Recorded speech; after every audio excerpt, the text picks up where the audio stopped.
Hello, friends. Today we are going to start a new chapter, and that is solidification of metals. We have divided this chapter in two lectures. PPT is same. Say all slides are there in this PPT of both the lecture number 1 and lecture number 2. Now, there is a question, what is solidification? Solidification का मतलब क्या है? जैसे आप एकदम thumb rule या उसमें आप बात करें तो सॉलिडिफिकेशन मतलब क्या होता है कि जैसे कोई भी मेटल उसके लिक्विड फॉर्म में है तो उसको उसका टेम्परेचर रिड्यूस करके सॉलिड फॉर्म में लाना, that is known as a solidification. और उसका दूसरा नाम क्रिस्टलाइजेशन भी है। सो सॉलिडिफिकेशन कब होता है? तो atoms are transform from the disorder liquid state to more order solid state. जैसे आप फिजिक्स में 8 या 9 या 10वीं कक्षा में पढ़े होंगे कि जो भी मेटल या जो भी मटेरियल होता है, whether that is in any form, gaseous form, liquid form और ए सॉलिड फॉर्म, उसमें जो भी एटम्स होते हैं वो अगर वो मटेरियल गैसियस फॉर्म में है तो सबसे ज़्यादा डिसऑर्डर होगा, मतलब उसके जो एटम से बहुत बिखरे हुए होते हैं। जब लिक्विड फॉर्म में वो आता है तो उससे वो भी डिसऑर्डर फॉर्म में होगा, वो भी बिखरा हुआ होगा, लेकिन गैसियस फॉर्म में है उससे थोड़ा कम होगा। लेकिन जब वो मटेरियल को हम सॉलिड फॉर्म में ट्रांसफ़र करते हैं तब उसका ऑर्डर अच्छा होता है, मतलब उसको डिसऑर्डर से ऑर्डर फॉर्म में लाना पड़ता है। जो मतलब एटम्स जो भी होते हैं जो वो बिखरे हुए, इसको इकट्ठे करके सॉलिड करना पड़ता है। सो सॉलिडिफिकेशन क्या हुआ? तो सॉलिडिफिकेशन कब होता है? जब जो भी मटेरियल का एटम्स डिसऑर्डर फॉर्म में है या डिसऑर्डर लिक्विड स्टेट में है, वहाँ से उसको ऑर्डर सॉलिड फॉर्म में लाने का जो भी एक्टिविटी है उसको सॉलिडिफिकेशन बोलते हैं। There are two types, directional solidification and progressive solidifications are the two types of solidification in casting process. अच्छा, ये सॉलिडिफिकेशन का यूज़ ये क्यों हम पढ़ते हैं? तो सॉलिडिफिकेशन का यूज़ जब आप 5th सेम में आएंगे तब मैन्युफैक्चरिंग टेक्नोलॉजी में आपका एक चैप्टर आएगा casting and moulding and casting practices. मतलब आप कोई भी मटेरियल को मेल्ट करके, फॉर एग्जांपल कि आपके पास एल्यूमिनियम का सॉलिड वेस्ट पड़ा हुआ है, then we have to melt that solid waste, तो एल्यूमिनियम को आप लिक्विड फॉर्म में लाएंगे और उसके बाद में आप उसको कास्ट करेंगे। आपको जो भी फॉर्म में, जो भी शेप में, जो भी साइज़ में आपको वो एल्यूमिनियम का मटेरियल चाहिए, so that is known as a casting process. मैं आपको एक पूरा उसका एग्जांपल दूँ। जैसे हमारे घर में रेफ्रिजरेटर में आइस का ट्रे होता है। आइस ट्रे में हम अगर खाली है तो उसमें हम क्या भरते हैं? पानी भरते हैं। वो पानी भरने के बाद हम उसको फ्रीज़र में रखते हैं। फ्रीज़र में वो काम क्या करता है? उसको ठंडा करता है। ठंडा करता है मतलब जो लिक्विड स्टेट में है उसको आप सॉलिड स्टेट में ट्रांसफ़र करते हो। तो वो ठंडा करने के बाद आपको जो पानी का आइस मिलता है, that is also known as a solidification process. मतलब पानी में से आपने आइस बनाया या दूध में से आपने आइसक्रीम बनाया या कुल्फ़ी बनाया। So this are the solidification processes. Now directional solidification कैसे हो, मतलब आप डिस्क्राइब करेंगे? तो directional solidification describes solidification that occurs from the farthest end of the casting and works its way towards the sprue। मतलब स्प्रू क्या होता है पहले हम वो समझे। तो कास्टिंग में जो कास्टिंग प्रोसेस होता है वो मैं आपको पहले पूरा ब्रीफ कर देता हूँ। तो उसमें एक मोल्ड होता है, मोल्ड में आपको कास्टिंग सैंड रखने का होता है। कास्टिंग सैंड रखने के बाद आप उसमें पैटर्न रखेंगे। पैटर्न मतलब क्या होता है कि आपको जो भी चीज़ का वो शेप का या साइज़ का जो भी वर्क पीस बनाना है वो सेम साइज़ का आपको पैटर्न बनाना पड़ता है, और वो पैटर्न आप उसमें रखेंगे। और उसके बाद में लेवलिंग करने के बाद उसको थोड़ा प्रेशर करने के बाद आप वो पैटर्न बाहर निकालेंगे। अगर वो बाहर निकालेंगे तो क्या होता है, जो पैटर्न का जो भी शेप या साइज़ है वो भाग, वो आपका जो सैंड है उसमें उसका इम्प्रेशन आ जाता है, वही भाग का कैविटी बनता है। कैविटी मतलब जैसे आपकी आइस ट्रे में जो भी खड्डे हैं उसको, उसमें आप पानी डालते हैं तो वो जो पानी डालते हैं वो खड्डे को कैविटी बोलते हैं। द सेम वे आपको जो भी वर्क पीस बनाया हुआ है पैटर्न उस वही आपको बनाना है, और वो पैटर्न निकालने के बाद जो सैंड में आपको जगह मिलता है उसको कैविटी बोलते हैं। वो कैविटी में आपको मेल्ट किया हुआ मेटल उसमें डालने का है।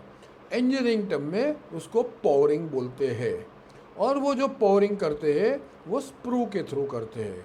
जैसे एक नली होती है, वो नली में से आप मेटल आप वो कैविटी में डालते हैं। So this is known as a sprue. Directional solidification describe, जैसे मैंने बताया कि वो कहाँ से स्टार्ट होता है, from the farthest end of the casting and works it way towards the sprue. मतलब कास्टिंग वो प्रोसेस में सॉलिडिफिकेशन स्टार्ट कहाँ से होता है, बहुत दूर के एंड में। मतलब आपका जो भी कैविटी है जो जहाँ से, फॉर एग्जांपल कि आपका स्प्रू कैविटी के लेफ्ट हैंड साइड में है तो सॉलिडिफिकेशन कहाँ से स्टार्ट होगा, राइट हैंड साइड से।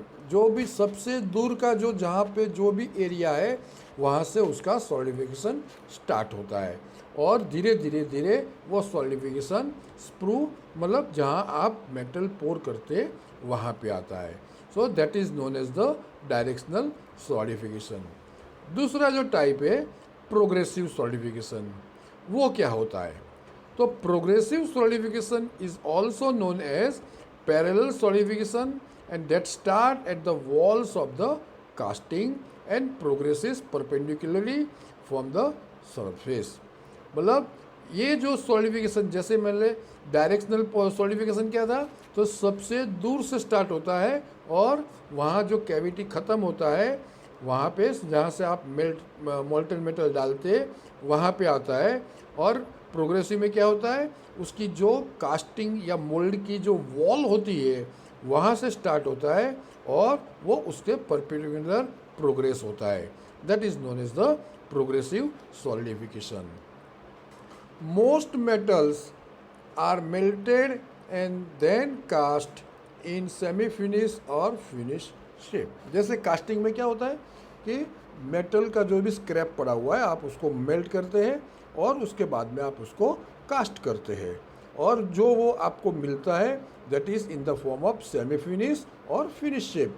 सेमी फिनिश क्यों बोलते हैं कि मान लो जो कास्टिंग आपने किया है उसके ऊपर मशीनिंग करने की ज़रूरत पड़ती है, तो आप उसके बाद में एक आपने मशीनिंग ऑपरेशन किया। दैट इज़ कि अगर कोई भी प्रोडक्ट बनाने के बाद में अगर आप उसके ऊपर कोई भी एक्टिविटी मशीनिंग ऑपरेशन नहीं करते तभी वो फिनिश प्रोडक्ट कहलाती है। लेकिन आपको सरफेस फिनिश करना है या उसका डायमेंशंस ज़्यादा बनाया हुआ है तो कम करना है, ये जो मशीनिंग प्रोसेस करते हैं तो जो प्रोडक्ट मिला उसको हम सेमी फिनिश प्रोडक्ट बोलते हैं। Solidification of a metal can be divided into the following steps. Solidification का 2 स्टेप है। कौन सा है, formation of A stable nuclei and growth of A stable nucleus. मतलब पहले तो क्या होता है कि एक तो स्टेबल न्यूक्लियस बनता है। जैसे मैंने वो बताया था कि सॉलिडिफिकेशन की डेफिनेशन में था क्या था, from this order level to we are transferring them to order form में लाते हैं। न्यूक्लियस क्या होता है, तो एटम्स क्या होता है, it's a bunch of nucleus. तो जो भी न्यूक्लियस है उसको हम स्टेबल फॉर्म में लाते हैं। तो एक उसका स्टेप हुआ उसका स्टेबल फॉर्म में उसको लाने का। दूसरा क्या है कि स्टेबल जो फॉर्म है जितने भी बनते जाते हैं उसका ग्रोथ होने का। जैसे इनिशियली 1 बना, 1 के बाद 10 बना, 20 बना, 50 बना, 100 बना, इस हिसाब से जो स्टेबल न्यूक्लियस बनता है उसका हम ग्रोथ करते हैं। सो उसके सॉलिडिफिकेशन के 2 स्टेप हुए, formation of A stable nucleus and growth of A stable nucleus. ये जो फिगर में दिखा रहा हूँ ये क्या है कि सॉलिडिफिकेशन ऑफ जो मेटल होता है वो कैसे उसका प्रोग्रेस होता है, बराबर। तो सबसे पहले कूलिंग ऑफ लिक्विड जो ऊपर से जो आता है वो, then at some point of time जो उसका टेम्परेचर सबसे ज़्यादा है सबसे टॉप में, बराबर, जहाँ पे लिखा है कूलिंग ऑफ लिक्विड, और उसके बाद में वो ए पॉइंट पे आता है। जो ए पॉइंट आने के बाद मतलब वो ए पॉइंट क्या है कि आपका कैविटी जो कास्टिंग बनाया हुआ है वो कैविटी आपका लिक्विड मेटल से फुल हो गया। उसके बाद में आप दूसरा नया मोल्टन मेटल या लिक्विड मेटल डालेंगे नहीं। तो ए से बी पॉइंट जो है वो ए पॉइंट से सॉलिडिफिकेशन स्टार्ट होता है और बी पॉइंट पे सॉलिडिफिकेशन बंद हो जाता है। मतलब वो जो भी आपने लिक्विड मेटल पोर किया हुआ है वो पूरे का पूरा लिक्विड उसका सॉलिडिफिकेशन हो गया है। लेकिन बी से नीचे भी कर्व आता है, वो क्या होता है जो आपने जैसे मान लो सॉलिडिफिकेशन तो हो गया लेकिन इट डजंट मीन कि जो वो मटेरियल है वो ठंडा हो गया है, बराबर। जैसे मान लो कि आपने कोई एक बर्तन आपके गैस के स्टोव पे गर्म किया हुआ है, वो बर्तन ठंडा मतलब उसका मेल्ट किया और उसमें सॉलिड हो गया। वो सॉलिड हो गया उसका मतलब ये नहीं है कि वो ठंडा हो गया है, उसमें कुछ ना कुछ टेम्परेचर है। अगर आप वो उसको पकड़ेंगे तो आप जल जाएंगे, तो उसको रूम टेम्परेचर पे ठंडा करना पड़ता है। तो ये हुआ जो बी के बाद का जो कर्व है that is the cooling of solids है। जो राइट हैंड साइड वाला जो ग्राफ है उसमें क्या दिखाता है, वो ग्राफ इंडिकेट करता है टाइम वर्सेस डेंसिटी। मतलब जब आप नीचे से स्टार्ट करेंगे तो वो सिंकेजेस ऑफ लिक्विड है, परपेंडिकुलर जो लाइन है वो सॉलिडिफिकेशन श्रिंकेज है, एंड ऊपर का सबसे ऊपर का जो लाइन है that is sinkage of solid है। मतलब जो भी कास्टिंग आप बना रहे हैं उसमें क्या होता है कास्ट, जैसे मान लो कि अभी एक बेसिक चीज़ आप समझते हो, आप फिजिक्स में भी पढ़े हुए कि जैसे जैसे कोई भी मेटल को आप गर्म करते हैं तो वो उसका एरिया बढ़ता है, वो फूलता है। अगर उसको ठंडा करेंगे तो उसका संकोचन होता है। तो संकोचन को इंग्लिश में क्या बोलते हैं, फूलता है उसको आप क्या बोलते हैं, उसका जो मटेरियल जो फूला है, और उसके बाद में आप उसको ठंडा करेंगे तो उसको आपको क्या उसमें इंजीनियरिंग टर्म में आप बोलेंगे उसका श्रिंकेजेस हुआ। तो सॉलिड और लिक्विड दोनों फॉर्म में उसका श्रिंकेज होता है, लेकिन वो श्रिंकेजेस जब वो सॉलिडिफिकेशन हो गया है तब नहीं होता है। सॉलिडिफिकेशन हो जाने के बाद में जब हम उसको कूलिंग करते हैं तब उसका श्रिंकेजेस होता है। और पहला श्रिंकेजेस कब होता है, जब वो लिक्विड फॉर्म में होता है, बराबर। ओके, राइट हैंड साइड का ग्राफ आपके एक मैं सिर्फ आपको एक ज़्यादा जानकारी के लिए दिया हुआ हूँ, लेकिन लेफ्ट हैंड साइड वाला ग्राफ आपको उसको ठीक तरह से उसको याद रखने का है। Next one is the steps. The first step in the solidification is the formation of nuclei. मतलब सबसे पहला क्या है सॉलिडिफिकेशन का पहला स्टेप, न्यूक्लियो को बनाना है। The nucleus can be regarded as a smaller cluster of atoms. जैसे मैंने बताया जो स्मॉल क्लस्टर्स होते हैं एटम्स के उसको आप न्यूक्लियस बोलते हैं, लेकिन उसका अरेंजमेंट एक क्रिस्टलाइन अरेंजमेंट होता है जो हम फर्स्ट चैप्टर में पढ़ गए थे। When the melt is cooled below to its melting point, nucleus being to be formed in many parts. जैसे मैंने बताया कि दो चीज़ का आप सॉलिडिफिकेशन करते हैं, कौन कौन से थे, तो प्रोग्रेसिव एंड डायरेक्शनल। जब आप फिलिंग करना बंद कर देंगे उसके बाद में न्यूक्लियस का फॉर्म होना शुरू होता है। कौन सा 2 स्टेज मैंने बताया था, एक तो स्टेप्स था formation of stable nucleus and second one is the growth of the stable nucleus.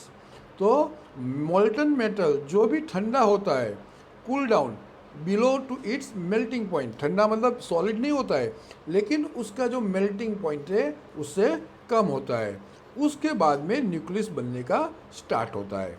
The rate of nuclear formation is depend on the degree of under cooling और super cooling and also presence of impurities in metal. ये cooling का rate मतलब कितनी speed में वो ठंडा होता है, वो रेट जो उसके ऊपर डिपेंड करता है न्यूक्लियर का जनरेशन होने का रेट. लेकिन वो किसके ऊपर डिपेंड होता है कि आप कितना फास्ट उसको कूल करते हैं और जो भी मेटल आपने जो मेल्ट किया है उसमें कौन कौन सी इम्प्योरिटीज़ और कितनी इम्प्योरिटीज़ है, वो दोनों के ऊपर वो डिपेंड करता है. Next one, when the temperature is lower the vibration of atoms gradually decrease. वो जैसे हम जानते हैं कि जैसे जैसे टेम्परेचर बढ़ता जाएगा एटम्स डिसऑर्डर फॉर्म में होते जाते हैं, लेकिन जैसे जैसे टेम्परेचर कम होता जाएगा वो ऑर्डर फॉर्म में आता जाता है. उसका मतलब कि उसका वाइब्रेशन जो है वो कम होता जाता है. Increasing the chance of survival of small cluster and therefore उसके बाद में क्या होता है, छोटे छोटे क्लस्टर बनने का शुरू होता है. And the critical size of nucleus decreases with decreasing in the temperature or increasing the degree of undercooling. Hence, at lower temperature, nuclei become progressively smaller in size, but number greatly increases. So, lower temperature पे क्या होता है, जो nucleus जो होता है वो size में छोटे होते हैं, बट साइज में भले छोटे होते हैं लेकिन उसके जो नंबर्स होते हैं, नंबर्स ऑफ न्यूक्लियस होते हैं वो बहुत ज़्यादा बढ़ते हैं. ये जो नेक्स्ट स्लाइड में मैं फिगर दिखा रहा हूँ वो जैसे मैंने जो कास्ट या कैविटी बताया था, जो मोल्ड बोला था, तो सबसे बाहर वाला जो एरिया है जो रेड क्रॉस से क्रॉस किया हुआ है, अगर वो मोल्ड है उसमें हमने मोल्टन मेटल डाला हुआ है, बराबर है. तो उसमें जो सबसे जो मोल्ड का जो बॉर्डर है, जो दीवार है, वो जो जोन होता है वो चिल जोन होता है, मतलब वो प्रोग्रेसिवली वहाँ से उसका ठंडा होने का स्टार्ट होता है. जो सबसे टॉप वाला जो लाइन है वहाँ जहाँ पे श्रिंकेज लिखा है वो पैरेलल लाइन नहीं है, वो स्ट्रेट हॉरिजॉन्टल लाइन नहीं है, वो लाइन थोड़ी कैसी है, तो सेंटर में उसका खड्डा है, मतलब वो ठंडा हुआ है, ठंडा होने के बाद वो श्रिंक होता है. मतलब श्रिंक कहाँ से हुआ, तो वो सेंटर में से थोड़ा नीचे गया है, बराबर. और जो उसके जो कॉलम जो है कॉल्यूमर जोन है वो नेक्स्ट टू चिल जोन है, और सबसे अंदर वाला जो है दैट इज़ द इक्वेक्सर जोन है, बराबर. तो ये जो सॉलिडिफिकेशन कैसे होता है उसका आप क्रॉस सेक्शन इस हिसाब से देख सकते हैं. Now the important topic is methods to control grain size during the solidification. आप जो सॉलिडिफिकेशन होता है उसका जो ग्रेन साइज है वो कैसे कंट्रोल कर सकते हैं या उसको इम्प्रूव कैसे कर सकते हैं. तो solid solution strengthening is the technique to strengthen and harden the metal is alloying with impurity atoms that go into either substitutional or interstitial solid solutions. तो ये जो मेथड्स जो है ग्रेन साइज को कंट्रोल करने के लिए या इम्प्रूव करने के लिए, तो उसका नंबर 1 है सॉलिड सॉल्यूशन स्ट्रेंथनिंग. वो कैसे होता है, तो वो जैसे जैसे आप प्योर मेटल के अंदर इम्प्योरिटीज़ ऐड करते जाएंगे तो वो क्या करेगा कि जो जैसे हमने वो फर्स्ट लेक्चर या जो फर्स्ट चैप्टर या दूसरे चैप्टर में हम पढ़े थे कि उसका जो सब्स्टिट्यूशनल जो उसका जो इफेक्ट था और इंटरस्टिशियल इफेक्ट था, मतलब सब्स्टिट्यूशनल मतलब कि कोई जगह पे कहाँ पे एटम नहीं है तो वो एटम को आप इम्प्योरिटीज़ डाल के आप उसको कॉम्पनसेट करते हैं. उस हिसाब से क्या होता है कि जो भी प्योर मेटल अगर आप कास्ट करेंगे तो वो इतना हार्ड नहीं होता है. जैसे high purity metals are almost always softer and weaker, वो सॉफ्ट होता है और वीक भी होता है। लेकिन ये जो प्रॉपर्टी है वो इम्प्रूव करने के लिए हम क्या करते हैं, उसमें एलॉयज ऐड करते हैं। एलॉयज मतलब प्योर मेटल में आपने जैसे कॉपर में जिंक डाला, एल्यूमिनियम ने निकल डाला, तो ये जो निकल एल्यूमिनियम ने डाला है that is known as a impurity. Brass में कॉपर डाला या कॉपर में जिंक डाला, ये जो जिंक डाला वो क्या बोलते हैं, we are adding impurities in the mother metal, बराबर। So increasing the percentage of all alloying material increase the tensile strength and yield strength. वो मैं आपको ग्राफ में दिखाऊंगा कि जो भी आप एलोइंग परसेंटेज इंक्रीज करेंगे तो जैसे जैसे इंक्रीज करते जाएंगे तो जो मदर मेटल, जो आपको नया मेटल मिलता है, एलोई मिलता है, उसका tensile strength and yield strength improve होता है। That is shown in the figure in next slide. जैसे ये नेक्स्ट स्लाइड में मैंने फिगर दिखाया है, दो ग्राफ है, एक ग्राफ है टेंसाइल स्ट्रेंथ के लिए, दूसरा ग्राफ है यील्ड स्ट्रेंथ के लिए। जैसे निकल कंटेंट, आप निकल कंटेंट मतलब निकल एज ए इम्प्यूरिटी मैं उसमें ऐड करता जाता हूँ, तो जैसे जैसे मैं निकल की इम्प्यूरिटी मैंने ऐड किया है उसका टेंसाइल स्ट्रेंथ इम्प्रूव हुआ है। सेकंड ग्राफ में जैसे जैसे मैंने निकल की इम्प्यूरिटी का परसेंटेज बढ़ाया है उसका यील्ड स्ट्रेंथ इम्प्रूव होता जाता है। तो प्योर मेटल वो वीकर और सॉफ्टर होता है। To overcome this problem we have to add some impurities. Impurities मतलब आप उसमें कुछ दूसरा मटेरियल ऐड करते हैं, और जो नया मेटल मिलता है वो प्योर मेटल नहीं होता है, उसको हम एलॉयज बोलते हैं। और उसका बेनिफिट क्या है कि आपका टेंसाइल स्ट्रेंथ और यील्ड स्ट्रेंथ उससे इम्प्रूव होता है। दूसरा जो टाइप है, ये जो हमने बताया वो सॉलिड सॉल्यूशन स्ट्रेंथनिंग का था। दूसरा जो है वो स्ट्रेन हार्डनिंग। स्ट्रेन हार्डनिंग क्या होता है, तो स्ट्रेन हार्डनिंग जैसे मान लो आपने वो भी कोई भी कास्ट बना दिया है, आप उसके ऊपर कॉम्प्रेसिव लोड देंगे, that is known as the strain hardening, बराबर। तो ये जो कॉम्प्रेसिंग लोड, जैसे मान लो कोई आपने ब्लॉक मेटल का बनाया हुआ है, आप उसके ऊपर प्रेस से हाई कॉम्प्रेस लोड देते या उसके ऊपर हैमरिंग करते, तो that is known as the strain hardening process.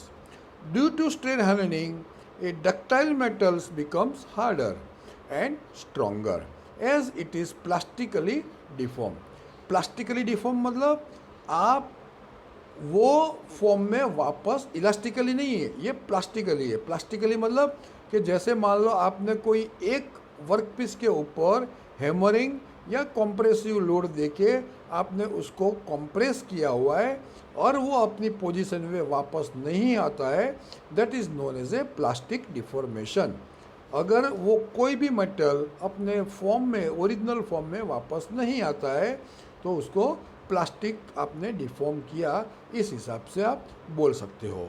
जैसे मान लो कोई मटेरियल का ब्लॉक है, मेटल का ब्लॉक है, आपने उसके ऊपर हैमरिंग करके, जैसे मान लो उसकी चौड़ाई 100 mm है, लेकिन आपने उसको हैमरिंग करके चौड़ाई को 100 mm से 80 mm कर दिया, लेकिन उसके बाद में जब आप हैमरिंग करना बंद करेंगे तो वो वापस 80 mm से 100 mm तक नहीं आता है, तो आप उसको बोल सकते हैं कि आपने वो मटेरियल को प्लास्टिकली डिफॉर्म किया। It is also cold work hardening. जैसे उसको गर्म नहीं करते तो ठंडे को जो मटेरियल होता है उसी के ऊपर आप प्रेस से लोड देते हैं या कॉम्प्रेसिव लोड देते हैं, लेकिन उसको आप गर्म नहीं करते, so it is also known as a cold work hardening. Temperature at which deformation take place is cold. Cold मतलब रूम टेम्परेचर पे होता है, so it is also known as cold working. Most metal strain harden at room temperature. जो majority metal है वो room temperature पे आप उसको स्ट्रेन हार्डन या उसके ऊपर कोल्ड वर्किंग कर सकते हैं। नेक्स्ट स्लाइड में आप उसका एक फॉर्मूला है कि परसेंटेज ऑफ कोल्ड वर्क आपको कैसे निकालना है।